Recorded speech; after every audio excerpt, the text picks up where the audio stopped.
What's up, folks? This is a 2013 Lincoln MKX. It's identical to the one that I did with the flood damage.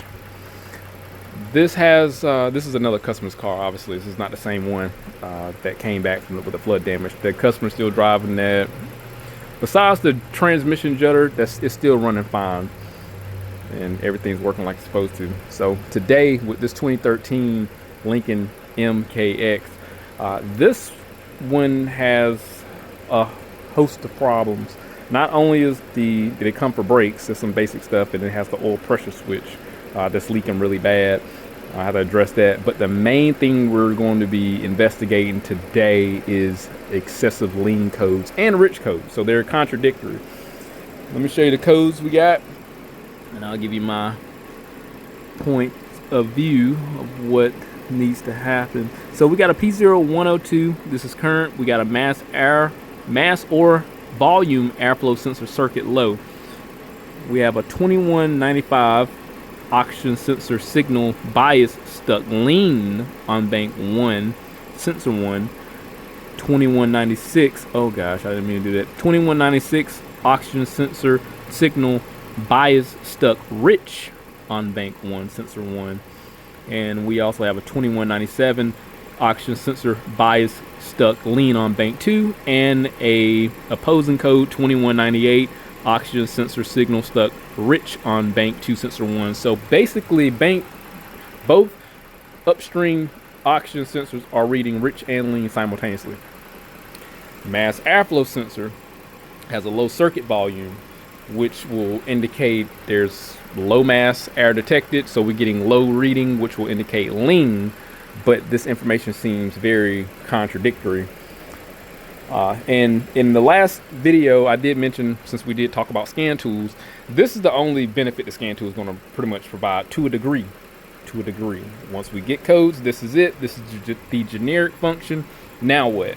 Do we just replace the mass airflow sensor and call it a day, or replace both upstream sensors and call it a day and see what happened? I mean, the mass airflow sensor is probably going to be $100. Then you got upstream sensors, that's probably another $100 for each. So you're looking at $300 right there, and we don't know if we're going to fix this code or not.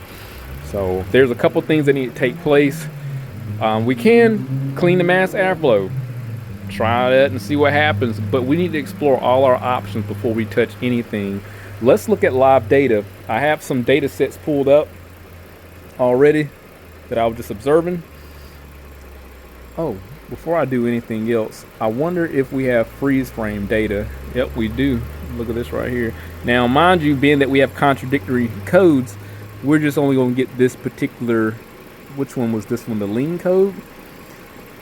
Long term, adding 15% on bank 2 and bank 1. And this did happen at a, seemed like an initial acceleration from a standstill. And we had a mass airflow, which we cannot convert from 0.2 pounds per second, 0.02 pounds per second. And here's our downstream sensors. Even though we were lean, the vehicle have a propensity to it's going to want to accommodate, being that it detects a lean condition. Well, it needs to add more fuel. So being that we saw 15% additional fuel being added, well, look at our downstream. Their voltage is a little high. Downstream sensors, or oxygen sensors just in general, low is lean, high is rich. 0.9 or 1 volt is rich for our oxygen sensor.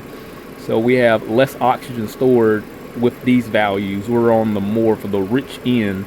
So I question the initial reading of our O2 sensors.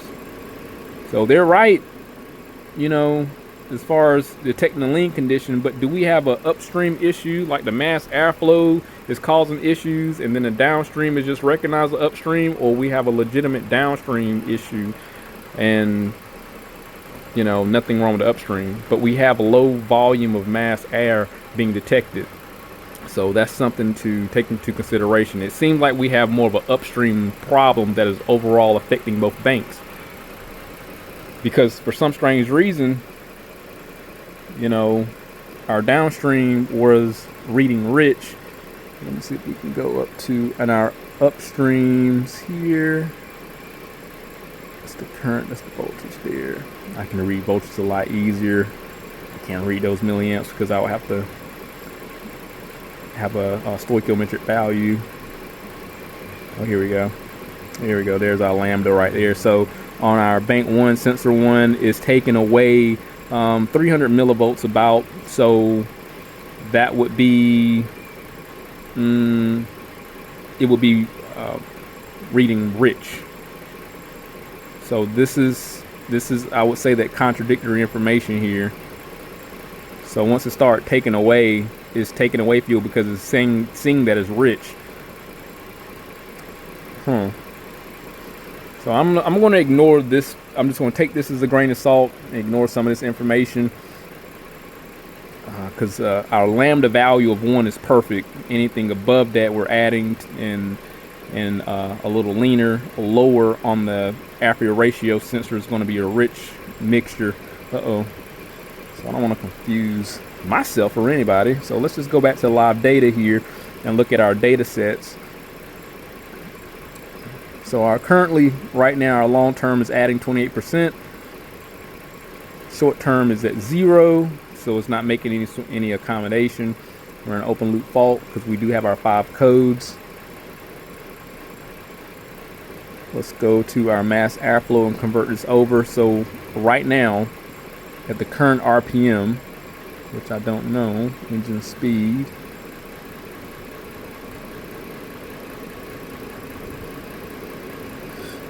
So our current RPM, we're measuring 2.5 grams per second, and this the displacement of this engine is a 3.7. So logically, we do have a low mass air being calculated. So I guess we should just replace the mass airflow sensor. But that's not what's going to take place.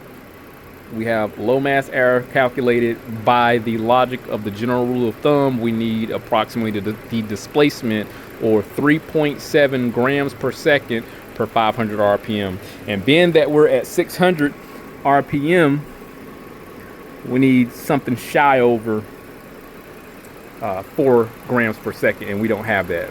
And it reflects now. So we're seeing 2.5, we're lean. We have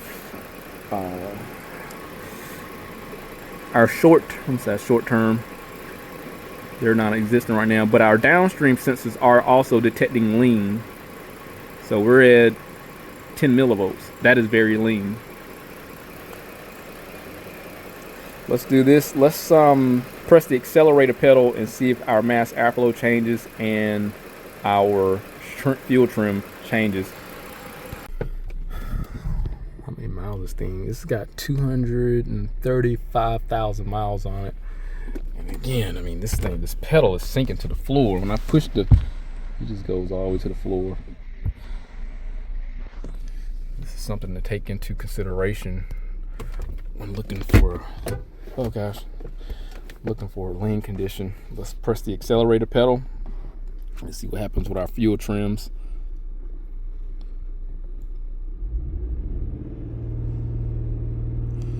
Around 2,500. I'm not sure why our short term is non-existent. I'm gonna need to shut this thing down and start it back up. If I'm pressing the accelerator pedal and our fuel trims correct themselves and start going the opposite way, then obviously we're just going to be dealing with a vacuum leak, and I'm not going to worry about the mass airflow sensor. So that's irrelevant. Let me see if I can get these short terms to come back alive,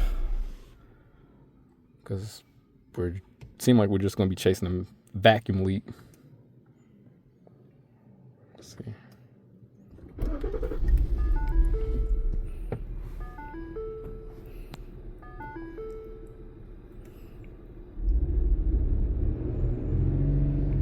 Yeah, they're still non-existent.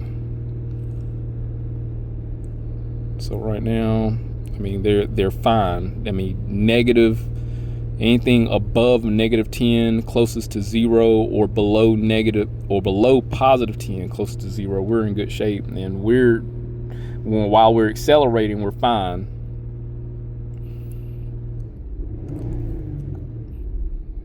let off the throttle, and then we start to go back really lean. So I'm gonna check for vacuum leaks. I mean, it just logically makes sense, because we can definitely have, if we have some accounted for air, this is going to be an issue down low, and then when we accelerate, it's going to correct itself. If we had a mass airflow issue, logically it would be across the board, rich or lean. I know one case I've had, it was some crazy stuff. I wound up having a lean condition because of a vacuum leak, because these brake boosters do fail, and I've had a rich condition because of the fuel injectors failing. So it was a crazy case, but they got fixed though. Let me show you one more thing though I did notice. Check this out. I want to pull up the throttle position, because if I press the accelerator pedal ever so slightly, it just want to rev up. Throttle position, absolute throttle position, show. So let's look at the throttle position and engine RPM. Let me just tap it.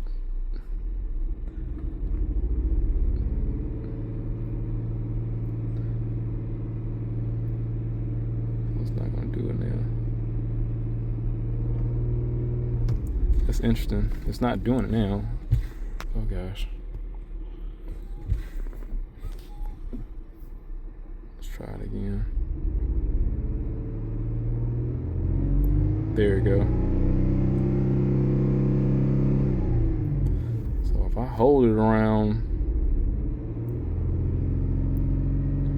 what was happening before, if I held it around like 17% or something like that, just gradually it'll just start revving up to 4,000. It's not doing it now.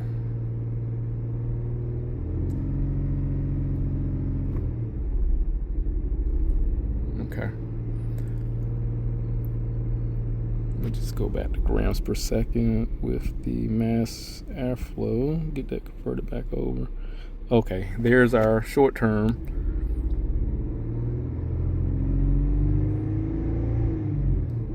So there you go. It won't let me hold the throttle steady. And that's what I'm saying, like there's some excessive air somewhere, because holding it at like 18% is not significant. It should have been able to stabilize. So, yep, see? And it just started ramping up. So that's why I'm really suspecting a vacuum leak. All right, let me give it gas again. Look at these short terms. Okay, we're open drive, open loop. Yeah, it's not even like letting me keep the throttle steady. Let's chase this vacuum leak and see what we got going on. Like I said, I've had issues with the brake boosters on these. So the biggest thing I want to do, block off the brake booster and see what happened. One big thing I want to show you too, while I'm suspecting the brake booster, if I cut the car off, it's not supporting any vacuum in the brake booster, and it's hard. Because what happens with the brake booster, that chamber's supposed to be able to support vacuum, and then when you shut it down, since it stores vacuum, that brake assist should still be there, and it's not. So that's what I'm really suspecting, a vacuum leak from the brake booster. Let's go check some stuff. Our mass airflow is very low now, since our short-term fuel trims want to show up finally. You can see how low our voltage is, well grams per second. The volume of air being calculated, and it went, why it freeze up like that. So we're down on mass air being calculated, and for some strange reason my fuel trims had went stuck. Short terms adding 52%, short terms adding 52%, long terms adding 30%. Okay, we went to closed loop. Okay, yep. So we went to a fault. All right. It was just the mass airflow likely was just too low in value and caused a problem. let me start it back up, and then we'll start testing some things.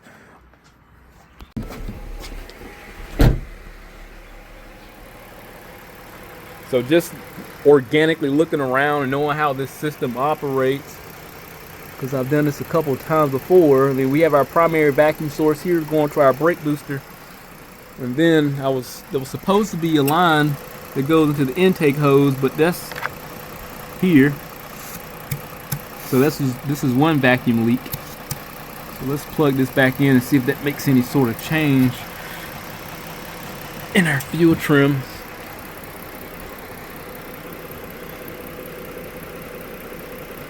So we're up just a little bit to 2.5 grams per second, but our fuel trims have not went back normal.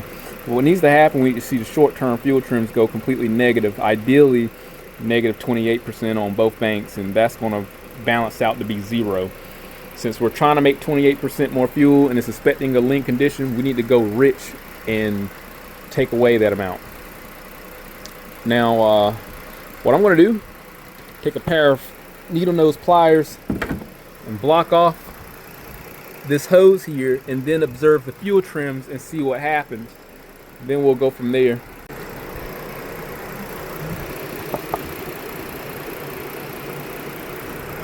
Squeeze these really good, and then take a look at our short term and look how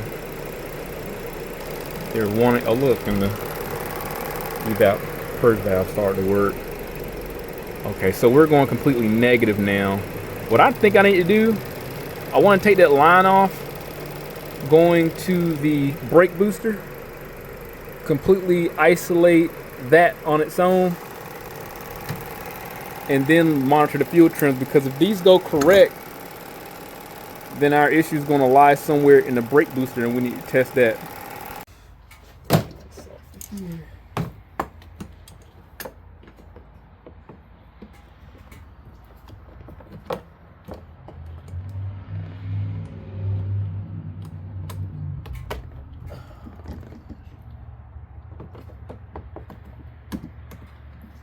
I know this guy been dealing with this brake issue for a long time, and he never brought it over.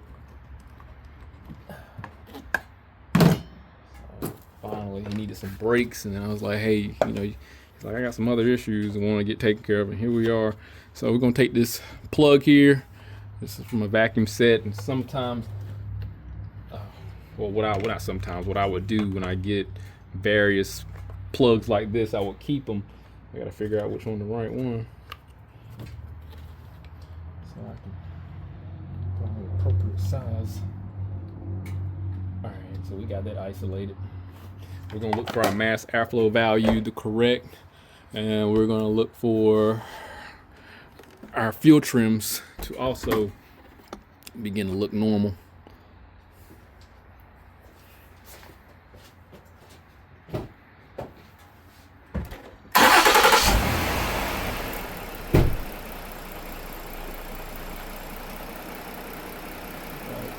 Data should be saved.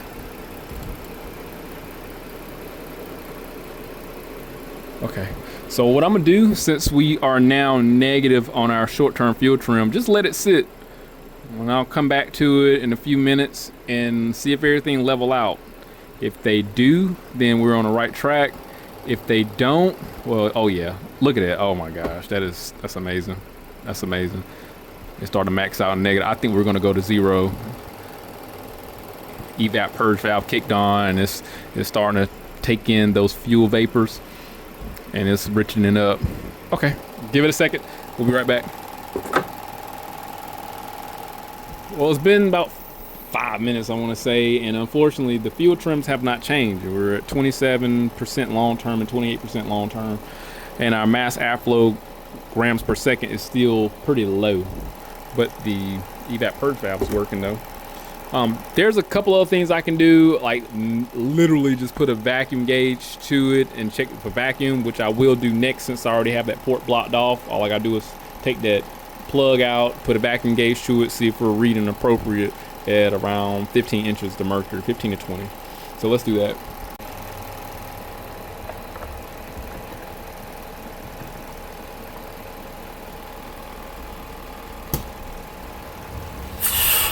Gosh, shoot.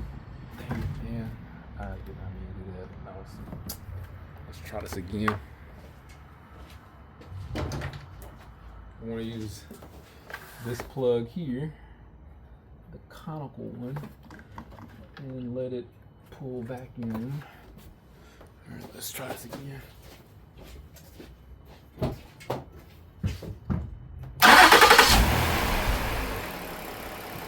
Where we at? Oh yeah, we're around 17, 18 inches of mercury. So this is good. This is normal. Where's that? So unfortunately, this don't have a map sensor on this engine. No, it don't. It just has a mass airflow. So we got.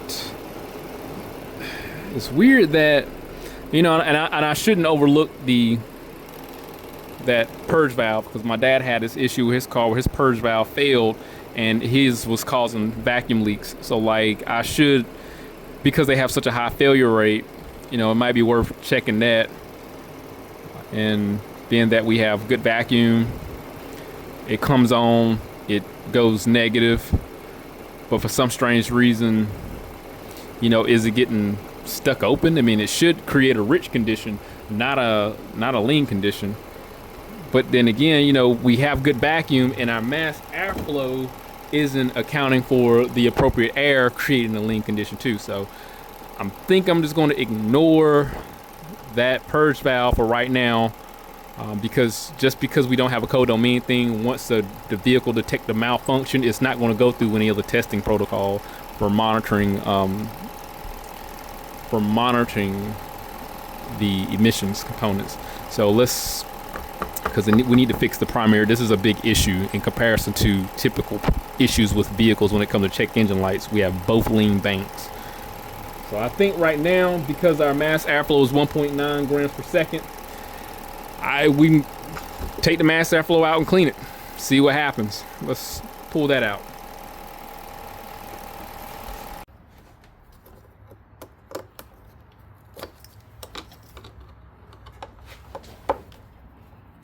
I think it's like a T15 or something. I'll tell you in a second. It was written on here somewhere. Somewhere on here. Oh, there you go. Yep, T15, like I was suspecting. So we're gonna take this out, and I'm gonna give it the brake clean treatment. I know that's a big no-no, but brake cleaner is a solvent. So what I'm gonna do is clean that hot film down in there, hit it with some compressed air, and see if it'll help stabilize and correct our readings, because if it gets a lot of dirt on it, it's not going to read properly. All right, I know it's a big no-no, but I already got it cleaned up with the brake cleaner. Let's see what happens. I mean, I do expect the air temp data to be a little skewed since that cold brake cleaner got in there. I'm hoping it'll probably dry up and at least hit around like 50, 60 degrees. So I took some brake clean, put a straw on it, went down on that heat element, and took some compressed air and blew it out. So I did every no-no you probably could think of. Use a harsh solvent and threw water back on there because I haven't drained my compressor in a while. All right. Okay. Let's start it back up and see what we are doing. Alright.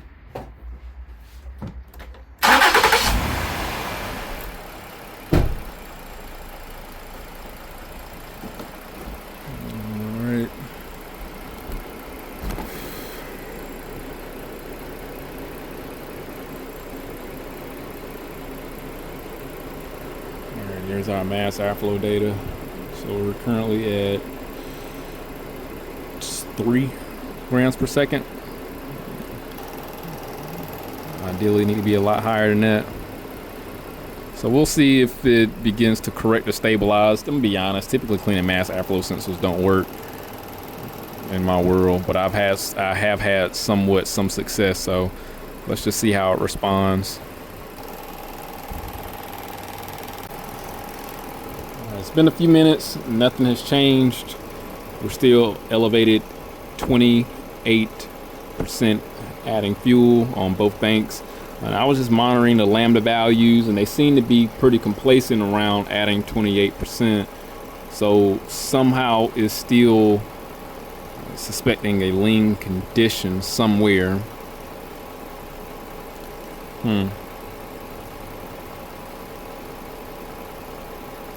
And I can't help but to think, since our mass airflow is so low, I mean, and our vacuum is so steady, I mean, well, hold on. If the just because that vacuum is steady doesn't mean the mass airflow vacuum will be steady.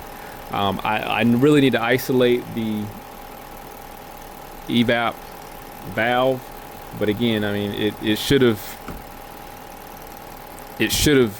like been running constantly lean or rich, you know, depending on how the vapors accumulate and it decides to suck, depending on the state of the evap vent valve too. So, but that's irrelevant. So two things need to happen right now. I need to check that purge valve, and then I need to forcefully clear out those fuel trims, because this is a Ford. We do have, if it retains some like a memory, it's not going to work. It's just going to constantly go through that workaround unless we clear the keep alive memory, if this has that, if it requires that. So let me log into the bidirectional portion. This is where the tool starts to become more of a benefit, and forcefully change or clear those fuel trims that are learned, and then we can start from scratch and monitor the fuel trims as the enrichments advance.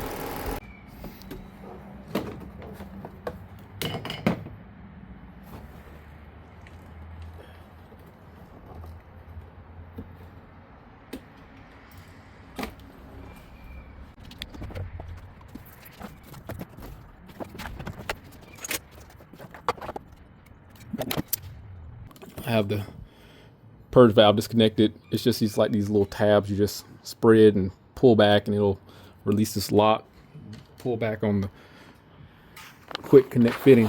So what we're going to do, since I have it exposed, I could disconnect it. I'm gonna generate a code and see if there's air coming out of here. If there is, that's a part of the vacuum leak. And then we need to fix this, or plug it, monitor our data, and see if anything changes.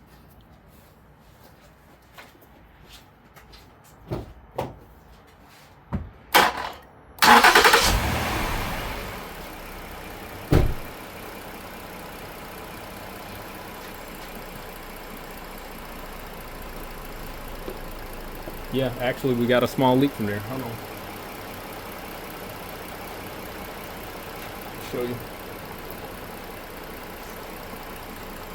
Look at that. It's disconnected. It should not be pulling any vacuum. The natural static state for this valve is closed. So since we got it plugged up now, let's look at our data.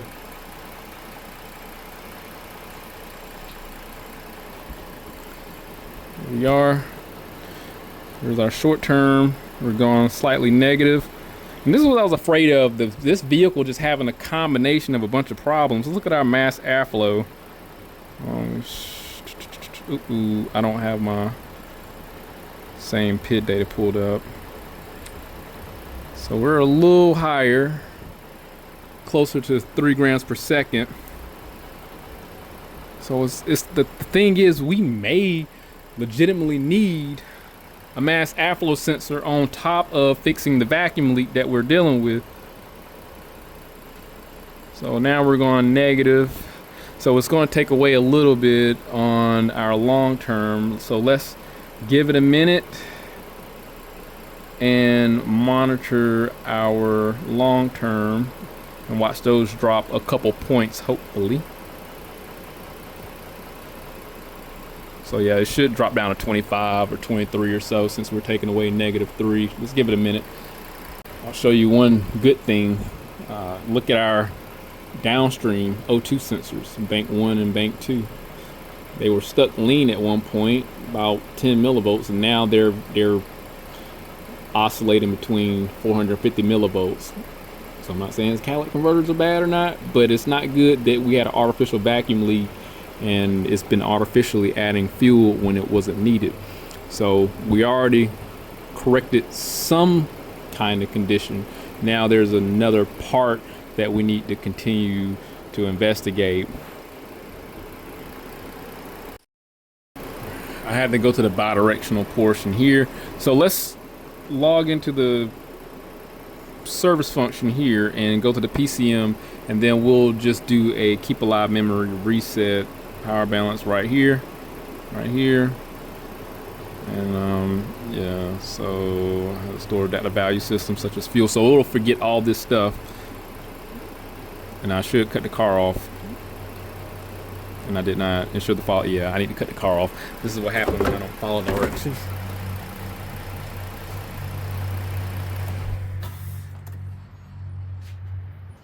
All right, we're gonna hit the OK button, and then voila. So everything's reset.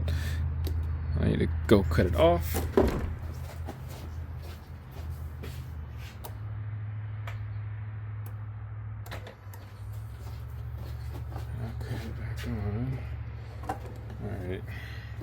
All right, let's go to live data, and let's just, how about this? How about this? Come right here. We'll go to live data, and then we'll just go to our fuel trims and see if they naturally, organically start to elevate to 28% and see what takes place.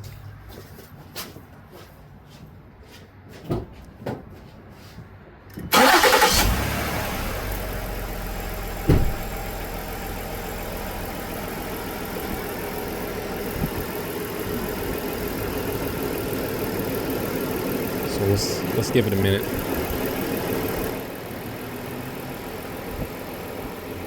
So already our short terms are going up 20, so it should go up 28% or so if the problem still persists. So our short terms going up to 21 to 20. Long term at some point in time will eventually go up to stabilize. So it's going to go to 21, 22. Yeah, so this is showing that we still have like a legitimate problem. And I don't have a spare mass airflow sensor I can just throw in there, but being that all the evidence points towards the mass airflow sensor, our air volume is low, and we know we don't have any vacuum leaks because those were addressed. I could just disconnect it, but that's, from what I understand, that's like a unreliable test. And see if it goes natural. I think I should just do that. Let me let the long-term fuel trims accommodate, and then I'll just pull it and see if it goes negative. Because normally when I do that, it don't work. But this mass airflow sensor obviously it seems to be very uncooperative right now. I talked to the owner.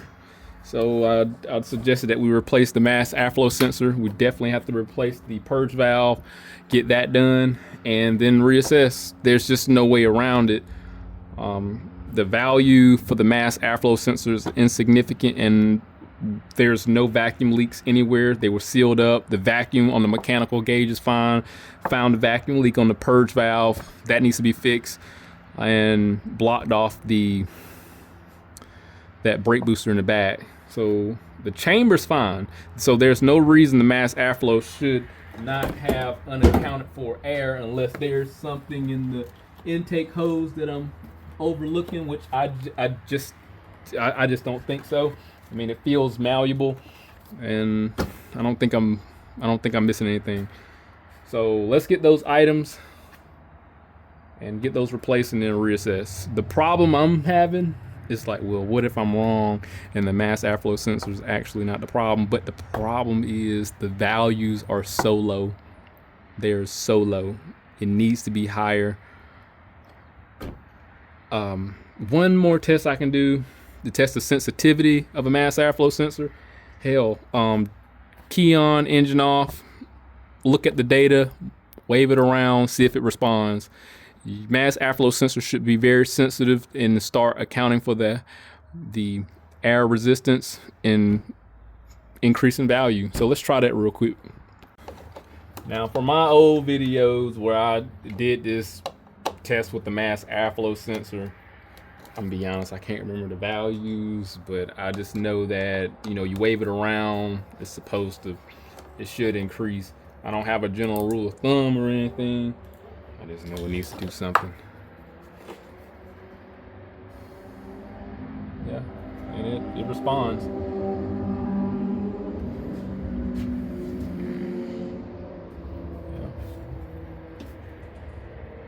It's responding like it's supposed to. Now, this is only applies if the mass airflow sensor is like straight up stuck and extremely laggy, but I mean, it's a possibility this mass airflow sensor is just not able to be stable.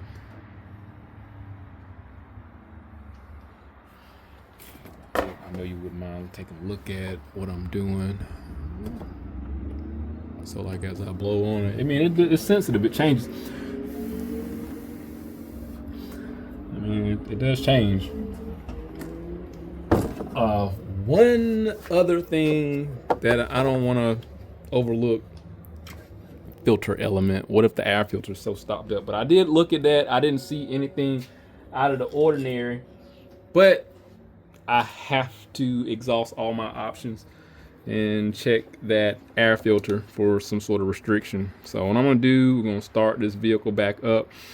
This is extremely rare, but I have had one vehicle out of my lifetime have a bad air filter, and they lived on a dirt road. It looked like somebody was off-roading. That's how bad it was, and it caused some lean. It causes lean fuel trims. So if nothing changes when I lift up this air box and it breathes a little better, then I'm 100% convicted in replacing this mass airflow sensor.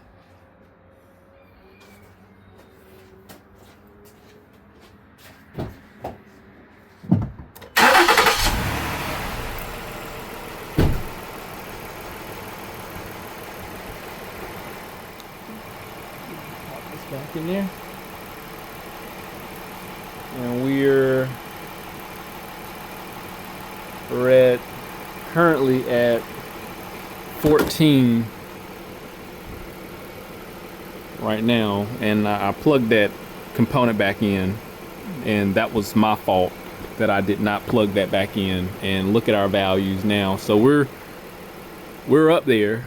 Short term has went down, and our grams per second went up because I didn't have that little hose plugged in the side of the intake, and that was my fault.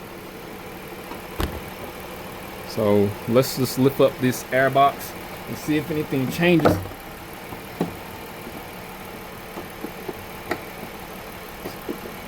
All right, right now our values have went down to, on the short term, where we at?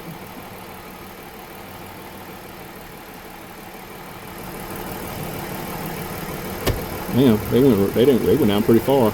They went down to 6 now. Shit.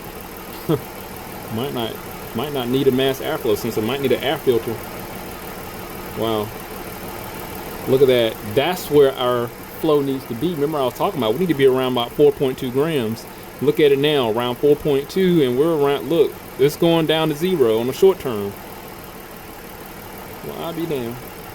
So that was my fault. I thought I left that hose off, and I kind of chased my ass. Let's take a look at this air filter, and it's going negative. Oh wow, look at the short term. It's going negative actually. Look at that, -10, -6. Oh,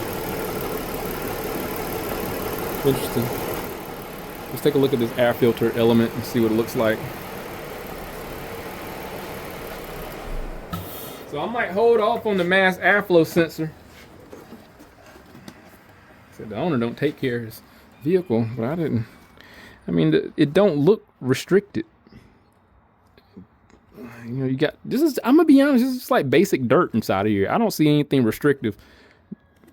Like I said, when I seen the air filter I seen that was so restricted, it was caked with dirt. It was caked with dirt. This is not bad at all. This is not bad. I don't think there's anything in the head of this that's worth just pulling this out and seeing if there's any restriction inside of this duct down below. I said down below. Down below. That's worth taking this off and just cleaning the air box out and putting the filter in there. So let's do that. Let's just get an air filter. We're going to take this air duct off, clean all this out, put the evap purge valve on there, and then we'll check our fuel trim and see what they are.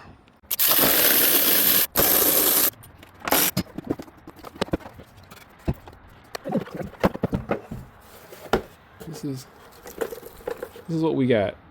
And again, I've seen worse. This is what I was saying, if it was potentially restrictive inside of this duct here, and it looks fine. Nothing's up there. Nothing's in there. We'll dump this out. And we'll get our filter and stuff and see what happens.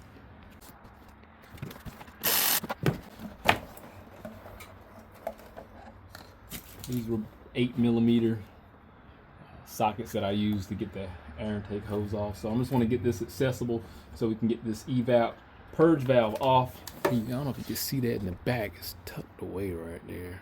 I think you'll be able to see it.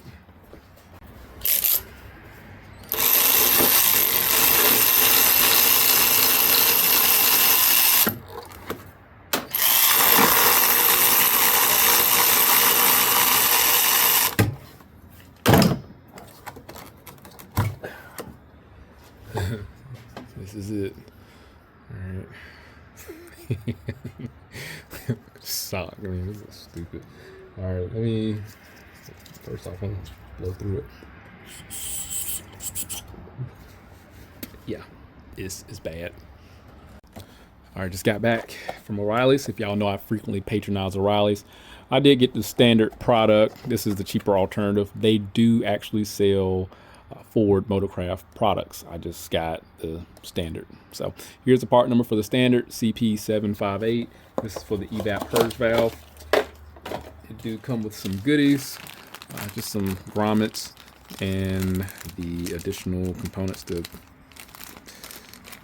like get them set in there so you don't over tighten. Let me see, there's some washers. Booyah.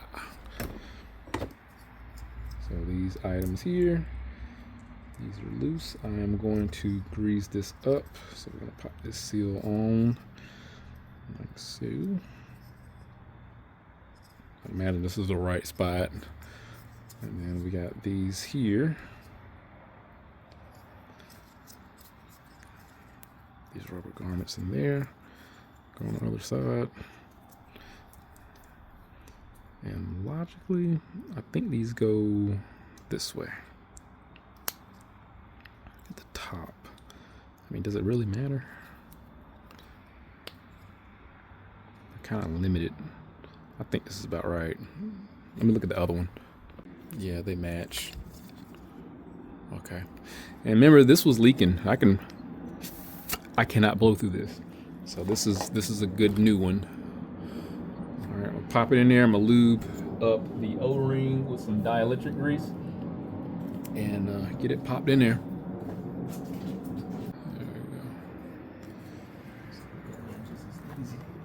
Oh, and I'm gonna hit the nipple of it where the actual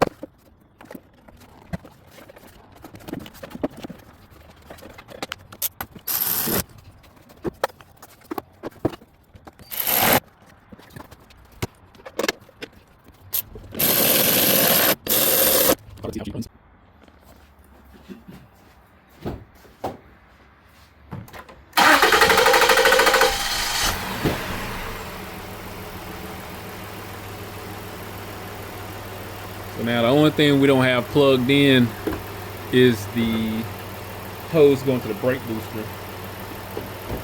Let's see if it saves my data. Let's go to our fuel trims.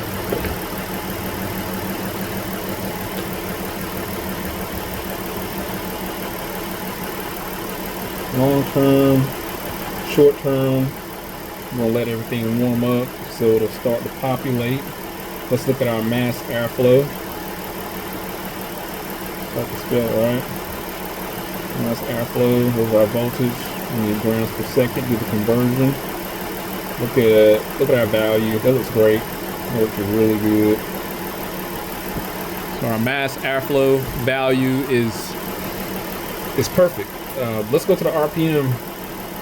And this was just an assumption, 4.2 grams for about 650 RPM. That was just a rough math. Let's show all.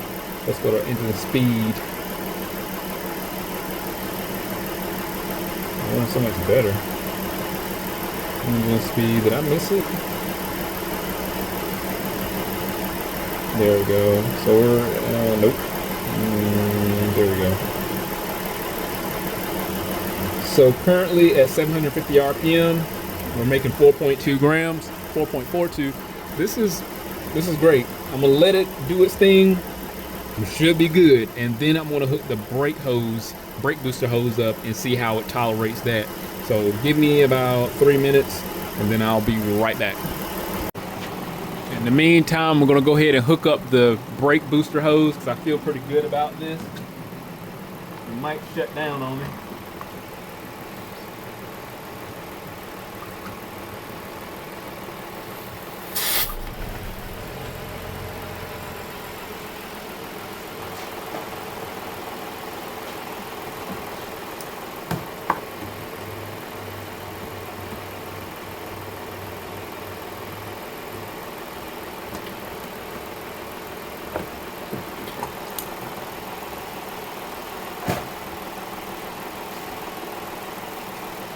So let's take a look at our data now. All right, so unfortunately, when I hooked up the brake booster hose, it did go positive about 22%. So I don't like that. I mean, obviously, like I was suspecting a brake booster issue anyway, because everything was normal before I hooked that up. And when I initially tested it, you know, squeezing the hose, it brought our fuel trims back to normal. So the vacuum system is completed right now, but unfortunately there is a leak at the brake booster somewhere. And I mean, I can do a test with that, but just for, you know, validating purposes, I can take that hose back off and the vehicle runs perfectly fine. I can squeeze that hose, the vehicle runs perfectly fine. I just need to pretty much diagnose the brake booster to determine that is a problem.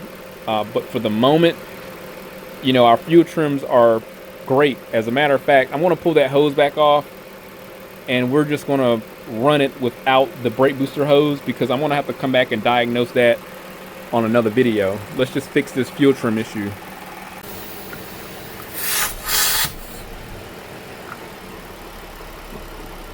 Okay, so with the brake booster, like, oh gosh.